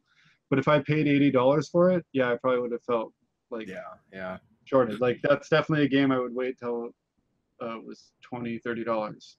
That's what I mean. That's how I would review it. Like I wouldn't pay $80 for this game, but then again, I don't pay $80 for any game unless I'm ridiculous. It's 80 Canadian, sorry, 60 US. But I, especially since it's gone up, because our brand new games used to be $60 like 2 years ago, and now they're $80 for I don't know why. I just, if I gotta have it now, if I know I'm going home to play it tonight, I'll buy it new. Like very rarely do I buy a game for full price. Unfortunately, with the Switch and Nintendo in general, you're almost forced to pay the new price, because yeah, just like why I don't have Skyrim or Doom for my Switch yet. I really want those games for my Switch, but I'm not paying full game price for. I got the collector's edition of Doom for like $30 or $40 last year on Amazon. So that's my top price for Doom. Like I expected that to come out at a $40 price point or $50 price point at the most. I know it's not their fault they didn't have it out before, but well, kind of. I think it's like Skyrim. Skyrim's like so old. Skyrim is 8 years old. It's one of my top favorite games of all time. I love that game. It's another game like Chrono Trigger. I will buy it a lot. I want to play it on VR, but I'm not going to pay $80 for a game I've thoroughly played. That's not anyone else's fault but my own. If I didn't own Skyrim yet, I'm sure I'd pay $80 for it on the Switch. But that's what I really hate about Nintendo's prices in general. Like their games never go down. It's like the Disney movies when they come out of the vault, and they want $30, $40 for a movie that's 50 years old, and you're like, how are you still doing this? Like how are other movies look at that dump in, that $3 movie is like one of my favorite movies. And it's, you know, nothing else holds its value like the Disney movies and the Nintendo games. Like every other game, no matter how AAA it is, it's going to go down on a Black Friday, on just a regular flyer deal to like half price, or after it's 6 months old, it's going to go down. Like a lot of games, that's how I get them now. I wait 6 months because I'm like, I can wait for that game. I don't need that right away. Oh, a new Gears game is coming out. I have to buy that day one because I love Gears and I want to play that immediately. stuff like that. Like a new RPG is coming out, and I love that series. I'm gonna get that right away. I don't feel compelled to do that as much now as I used to because I realize the trend and stuff going down in price. So that's kind of how I gauge how much I want to play a game. Like I really want to play that game. It really doesn't matter if a review score is amazing on it. I'm like, it's going to be amazing still in 4 months when it's half price. When I can, yeah, right. So that's the unfortunate thing with like games are going to go rare right away. Like I got to get it now, or else I'm going to be paying more than that later. Like, but that's kind of what they're doing now. The retailers are always, I mean, not the retailers, the publishers are always 3 steps ahead of us when it comes to that kind of stuff. And that's exactly why they got the limited run games going on. That's exactly why they're doing GameStop exclusives right now, because they know that's what's gonna sell, and that's how they're gonna get people to buy a game that they otherwise would not have purchased. Exactly. If Secret of Mana was widely available, I'm not so sure I'd have bought it. And that is crazy to me to say that, but I would be waiting for the Switch version. So I might not have. Yeah, that's true. I'd probably buy 2 then. I'd buy one to chew on while I played the other one, if it was widely available. Just so happy. So I don't swallow my tongue with excitement. Let me qualify that. Something that's tempered my expectations with Secret of Mana quite a bit, which is why I'm not like you with it. No one's like me with it. The price point has me concerned. That it's actually a $40 game right out of the gate? Yeah. What's that? That tells me a few things. I mean, that tells me, 1, how much work are they putting into it, especially if it's a limited physical release? And 2, do they have plans for expansions that could have been included with it at a full price game? And this is a way to test the waters to sell more of them and then sell DLC afterwards. So they're gonna be like secrets of Mana. That's how they're gonna call the DLCs. The secrets of Mana. I mean, there's something more to it. If it's only $40, there's something going on there that nobody's talking about. Well, they've released a couple of their other classic games, like that Star Ocean that they just re-released was like pretty cheap too. But I mean, I know that didn't have a physical release either. Right. But I can see where you're going with that. Like, that could be a angle that let's hope Square Enix isn't going there. They're generally one of the good guy publishers, so I'm really hoping that's not something they have up their sleeve. But the best news that came out of 2017 was EA getting its pants pulled down with the Star Wars Battlefront 2 thing. That was good. Every single publisher has taken notice of that. And they aren't going to stop doing these things, but they're going to go back to the drawing board, and hopefully this delays any kind of negative things that they're trying to do to us as consumers. Yeah. The only thing that scares me now is they're going to just be more underhanded about it. Mm-hmm. Yeah, for sure. And like I was saying, you saw Activision Blizzard with their patent on trying to trick people with their microtransactions and trying to sell things to people and pinpoint, how this guy bought this gun, show them how they lost to him, and if they purchased DLC in the past, they're probably more likely to buy it, and all these algorithms that go into it. Yeah. And that was supposed to be a secret, and somebody uncovered that from the patent office. And they were like, pair them up to someone who's not as good as them, and then they'll see the pro guy using the good gun. And yeah, exactly. That was garbage. With that, and they're like, "Oh, what? That was just it was on the drawing board." Yeah, we didn't actually implement that in any games.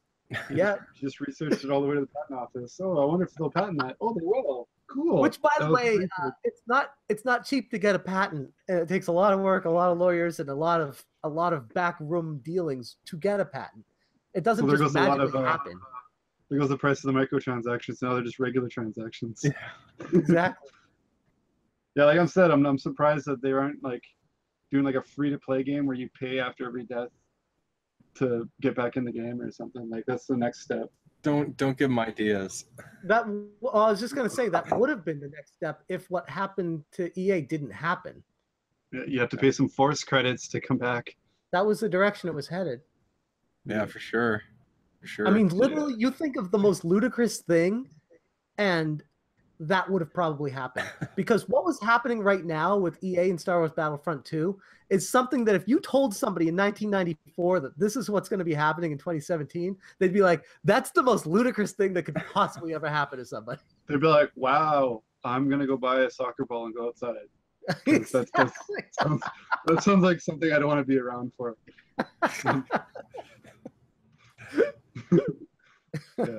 Yeah. We're getting to that point with me where I think I'm just going to buy a soccer ball and go outside. Yeah. So do either of you have any, I guess, final thoughts on the review scores discussion? Any other points you wanted to make? Any other questions? No? Okay. No, I mean, I know there's a lot more to discuss with that, and we could probably go on for hours, but unfortunately we got some time restraints here, so we'll do a compilation video later on the same subject. Yeah, absolutely. We'll have to continue this conversation on another podcast in the future, get you back on for sure. I'd love to. Yeah. So I think with kind of where we're at with time, we'll just kind of move into the closing segments here. I think we'll skip over some of the discussion about upcoming games. I know a lot of people who listen pretty much already know what to look out for. Honestly, not a lot of big ones anyway. Yeah. I see. So I guess then we could just kind of maybe mention any interesting video plans coming up that aren't a surprise, or any games you are looking forward to playing in the next few weeks here. SmashJT, you want to anything you can share with us at this time, or do you kind of keep a lot of your video plans under wraps? There's an embargo. No. I mean, honestly, I'd like to think I'm a lot more organized than I am. I shoot from the hip quite a bit especially with my hot takes and news videos. So literally, I could start a day with a plan in mind on a video I plan to shoot, and that gets shot to hell when news breaks that Star Wars Battlefront 2 is taking away all the microtransactions. So that kind of happens a lot. As far as videos that I want to do, I want to do a video on my top right now. This is in the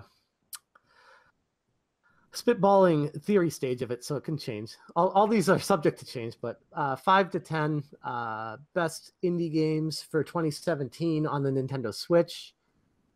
A lot of end of year stuff. Favorite games of 2017. Also thinking of doing a top news stories of 2017. Things that stuck out to me specifically. Doing my YouTube channel is like a lot of other channels will cover stuff that I just don't care about. So like I want to talk about what I care about, and hopefully other people find it interesting as well. But otherwise, I still want to do it anyway. Yeah. And I will say I really enjoy the hot take content. That's, it's always like at the cusp of the information coming out. And you seem to, research some of your information, and I think you have good insights and good information when you do talk about some of those topics. Sometimes you're the way I find out. Well, it means a lot to hear that. I have to add to that the one thing I've learned with hot takes is once you do a video, it's out there. Yeah. You'll get people that are like literally 3 weeks later that will comment on it and be like, you were completely wrong about this thing that you said here. It's like, that was the news that came out that day. It has since changed. This is what happens with those kind of things. So I'm dealing with that once in a while. sometimes things are altered or happen a little bit differently than expected, or even how they say they're going to do things. So Definitely. That's what happens when you're breaking news.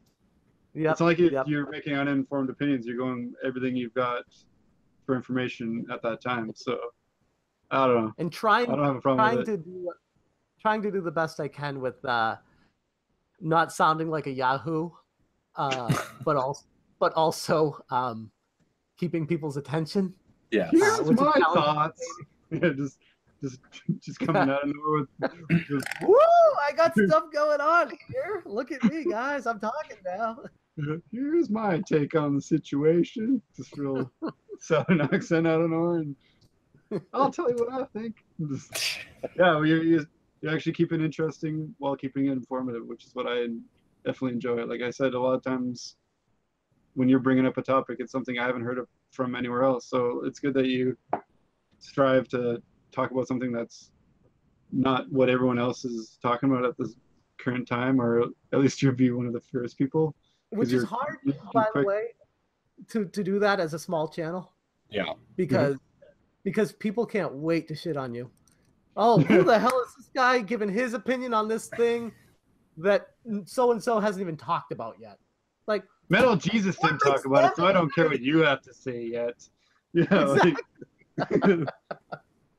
I'll wait till I see how I feel about it when I see how he feels about it. Then I'll care about what you have to say. That's literally, that is what people feel. And it's funny because when I'm a church. When I put out my 9 Parchments review, initially I got a couple comments that were like, thumbs down, this sucks, this is a bad review. And as more reviews started coming out and giving similar thoughts and similar scores to what I had when it first hit the press, those comments are gone. Nobody's doing that anymore. So it's an interesting psychology behind how people wait to see what everyone else is saying about something before they form their own opinion and start to crap on another channel that might have a different opinion than someone else's. It's interesting. Totally. You're just being a negative poopy head. I don't care what you say. It's an excellent game. Hey. Do you have it? No, but it looks cool. Exactly. Which, by the way, you could say to me about Star Wars Battlefront 2, because I don't have it and I've shit on that game plenty of times. Well, like I said, I do have it and I haven't played it enough to say either way. So, well, I'll be your eye in the sky on that one and let you know if it's shit or not. I'll shoot straight. I am a fan of the series, but I'm not a fan of bullshit. So I'll shoot straight on that one. I won't let the Star Wars love and cloud my mind. The dark side ain't getting in here. There you go. So how about any games coming up here that you are looking forward to in the next couple weeks, or are you just kind of sticking with what you've been playing and Mario Odyssey? Yes. I'm wondering, there's a few Switch indie titles that were said to be releasing in 2017 that haven't yet, like Morphe's Law. Very interested in Morphe's Law. Also, want to see the next Shovel Knight game, The King of Cards. Yes. And the next Super Meat Boy game. Those are the 3 big indie games that I'm looking forward to that should be coming out either this month or in the next couple of months. I still want to get to Samus Returns on 3DS. Me too. I have a major conundrum with that one that we could do a whole podcast on as well. So I'll just say I bought the collector's edition. It's still sealed, and I don't know what to do with that. No, I mean, I don't know. I don't want to open it. I don't want to open it. Yeah. But yeah, those are the games that I'm looking forward to playing coming up. And also, obviously, Mega Man 11 in like 12 years, whenever that eventually comes out. It's supposed to go out late next year, so like this time next year, it'll be coming out maybe. I mean, barring any delay. Yeah, I'm hoping that they put it out physically, but I don't know. They'd probably have a feeling like they'd have to put it out with something else. Mm-hmm. So I don't know. I'd be fine with just a single game like that. I mean, if they could bring out Mighty Number 9 by itself. Yeah, true. Since everyone wants to compare it to that, Yeah. Mega Man, his own title. One other thing is the Breath of the Wild final expansion is supposed to be coming out sometime around now, and that'll give me a reason to put the game back in and play it more. I still have to finish it. I have to get back to it.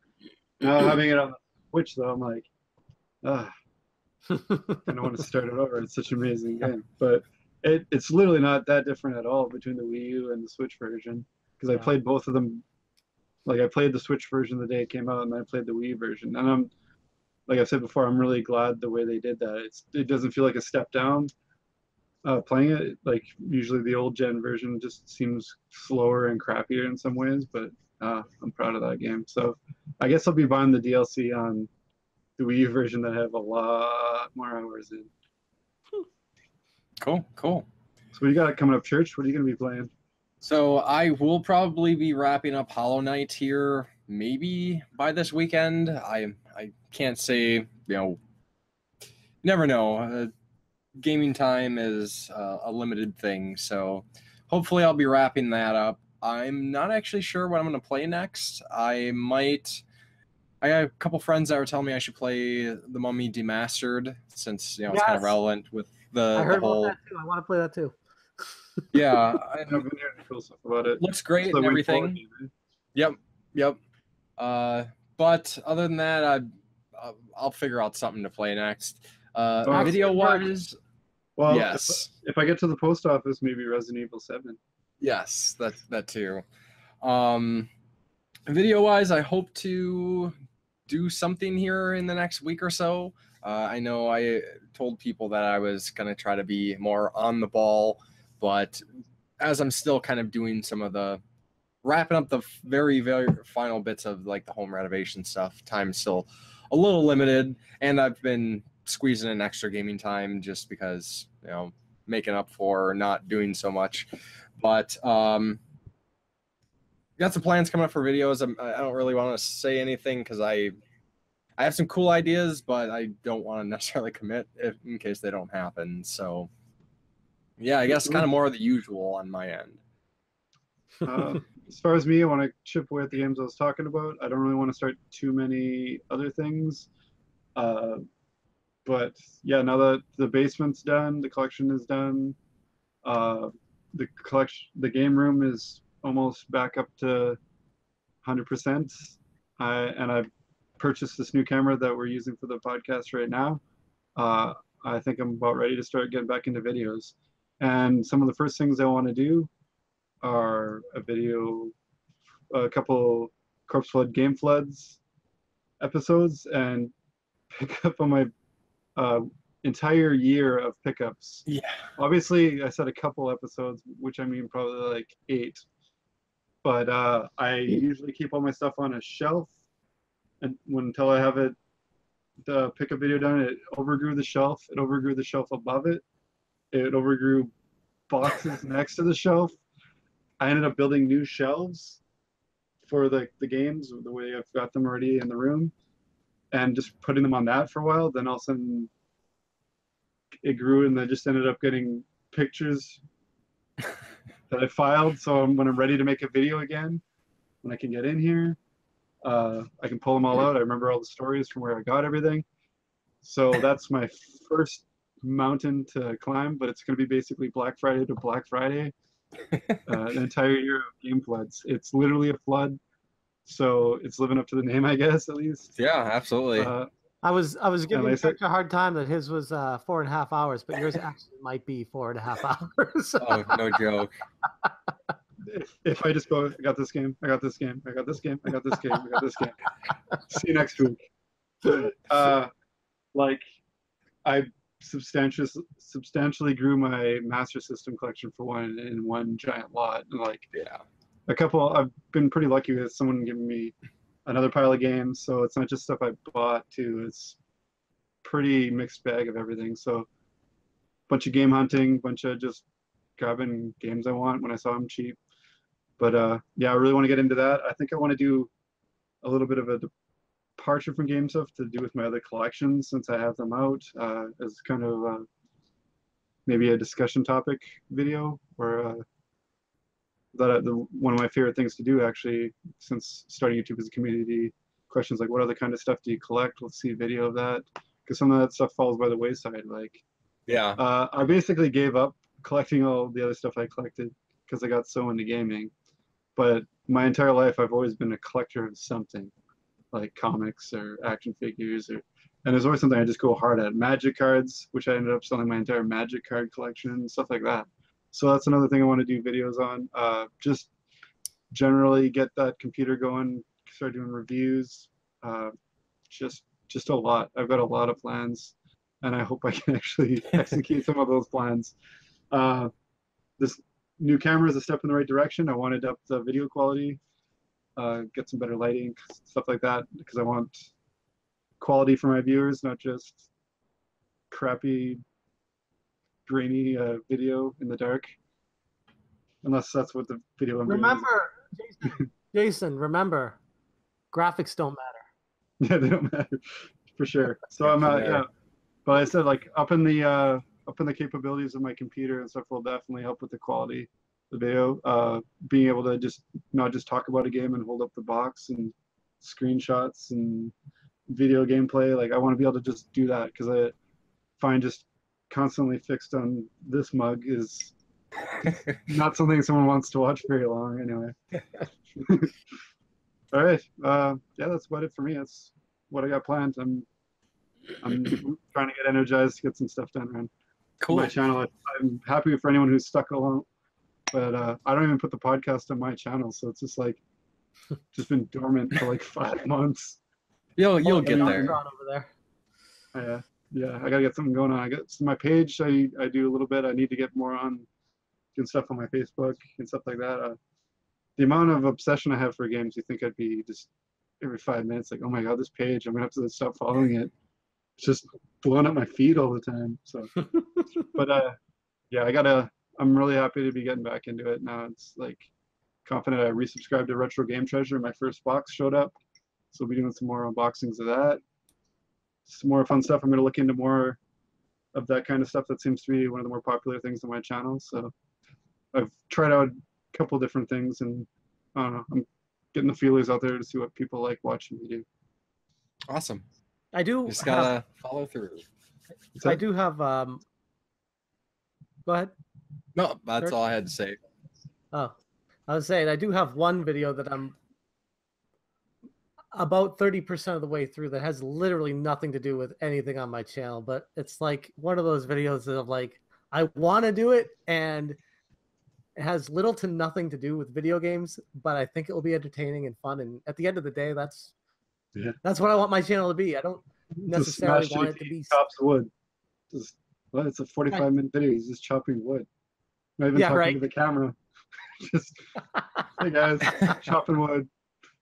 But I want to make sure it's entertaining. It doesn't necessarily have to be revolving around video games, but that's okay. I feel like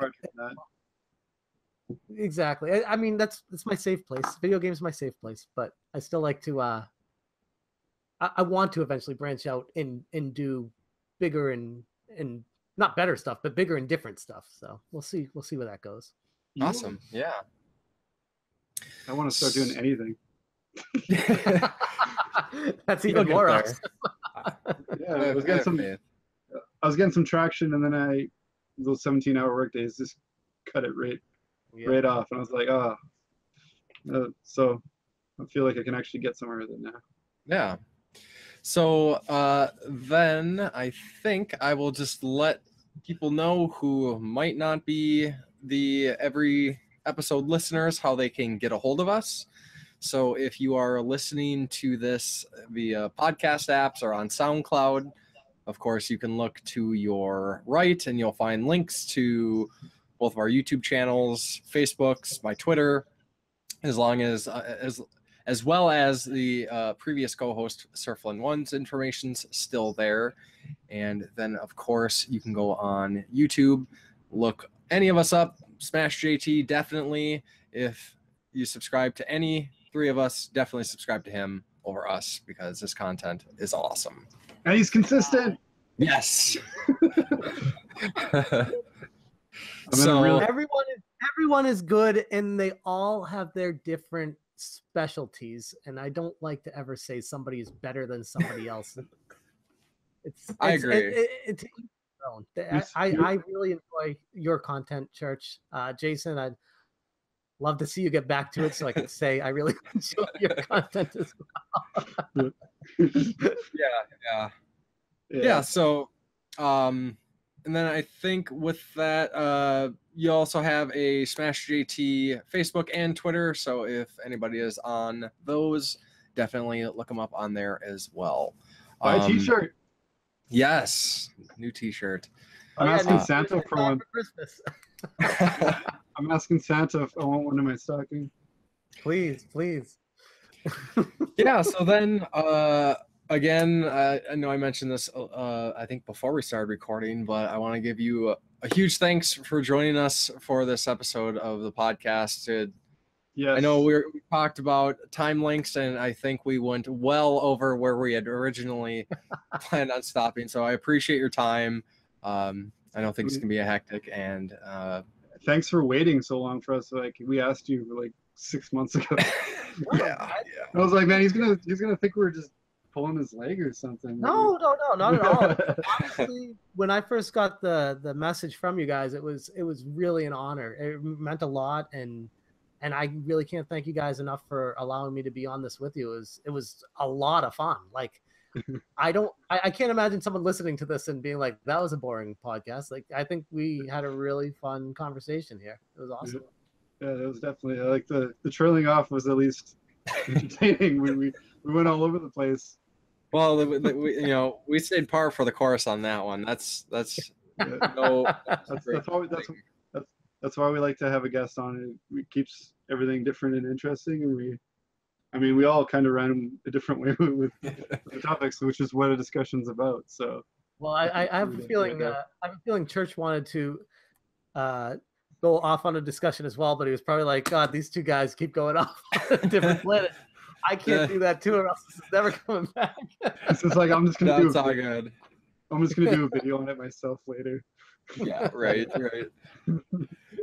Yeah, so again, thank you for joining us, and for anybody who is listening or watching, definitely let us know your thoughts on the video portion. Do you want us doing video? Should we just stick to how we were doing before with just the audio only? We always appreciate comments and feedback, as it helps us make a more enjoyable podcast. So yeah, we definitely leave the comments. Engaging, for sure. We want more engagement. We want to, I don't know, keep it entertaining. So if you got it on YouTube, you'll watch it a bit instead of just kind of walking away from the computer and doing whatever, vacuuming. Whatever, it all works. So then I think with that said, that will do it for this episode of the Game Tenants Podcast. So of course, as always, thank you very much for listening, and we will talk to you next time. Yay. See y'all later. Bye, guys.